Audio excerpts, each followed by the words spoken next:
અનેક ગામોનો સંપર્ક તૂટ્યો. ભારે વરસાદના કહેર થવા આશ્રય માર્ગ બંધ. મંડાળા, ગારદા સહિત અનેક ગામો સંપર્ક. નેત્રંગમાં પૂર જેવી સ્થિતિ. કમર સુધી પાણી. વાન વિવાદ ઠપ. એનડીઆરએફ મેદાને. વરસાદે નેત્રંગને બાંધમાં લીધું. મુખ્ય માર્ગો પાણીમાં ગરકાવ. અનેક ગામો કટો.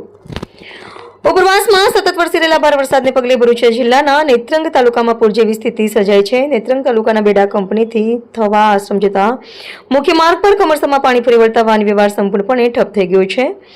રસ્તો પાણીમાં ગરકાવ થતા સ્થાનિકોને મુસાફરો ભારે હાલાકીનો સામનો કરી રહ્યા છે. પૂરની સ્થિતિને કારણે વંડાળા, ખાબજી, ખામ, ગારદા સહિત અનેક ગામોનો સંપર્ક મુખ્ય મથક સાથે તૂટી ગયો છે. માર્ગો બંધ થઈ જતા રોજિંદા જીવન પર ગંભીર અસર પડી છે. માર્ગ પર પાણી ફરી વળતા વિદ્યાર્થીઓની સુરક્ષાને ધ્યાનમાં રાખીને અનેક વિસ્તારોમાં શાળા કોલેજો બંધ રાખવાની ફરજ પડી છે.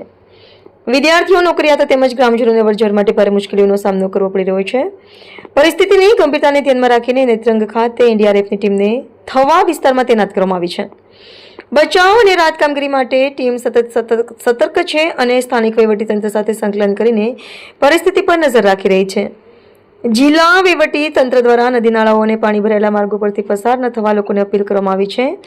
નીચાણવાળા વિસ્તારોમાં રહેતા લોકોને ખાસ સાવચેતી રાખવા તેમજ કોઈ પણ ઇમરજન્સી સર્જાય તો તાત્કાલિક તંત્રનો સંપર્ક કરવા સૂચના આપવામાં આવી છે. ભારે વરસાદ યથાવત રહેતા આગામી કલાકોમાં સ્થિતિ વધુ ગંભીર બની શકે તેવી શક્યતા વ્યક્ત કરવામાં આવી રહી છે. વહીવટીતંત્ર દ્વારા સતત મોનિટરિંગ કરવામાં આવી રહ્યું છે અને જરૂરિયાત મુજબ વધુ બચાવ દળોને પણ તૈયાર રાખવામાં આવ્યા છે. રિપોર્ટર સજન વસાવા, દેડિયાપાડા.